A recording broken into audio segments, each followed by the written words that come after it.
I had great people enter my life. And one of the things that I tell young people, I'm on the board of a charity called College Orientation Workshop, which is started by an African-American friend of mine named Gene Williams, who I think is one of the greatest humans in the world.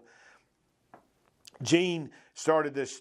Gene went to VMI, same as me, and he was in the second or third class of African Americans because we didn't have African Americans until 1972.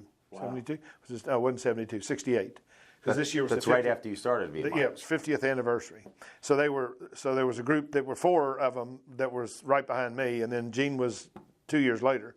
Gene was from Thanodisassa, Florida, and I was from Cocoa Beach, and so we hit it off because we were from Florida. He was a freshman.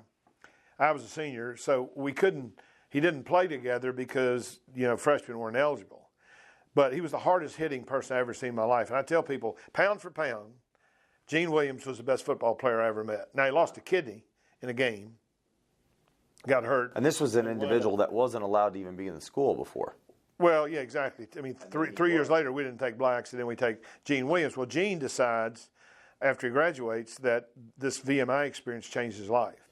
Wow. And so for the last 33 years, he has brought 30 underperforming, talented African-American and Latinos to VMI for a month. Each one of them costs $10,000. He's personally raised the money, and he's got this. Wait, for a month he's done this every year. He's raised that much money every year for 33 years. And then and I'm on his board, and I've been on his board for 5 years or so. Wow, that's huge.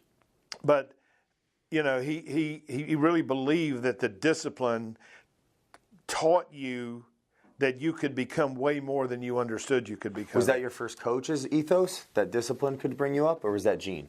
No. It was. I mean, my first ethos was Bud Garrett. I mean, when I go talk to the kids, the title of my talk is Finding Bud Garrett. Why do you say that? Because everybody needs Bud Garrett in their life. And Bud was the coach? Bud was the coach. Everybody needs somebody that believes in you more than you believe in yourself.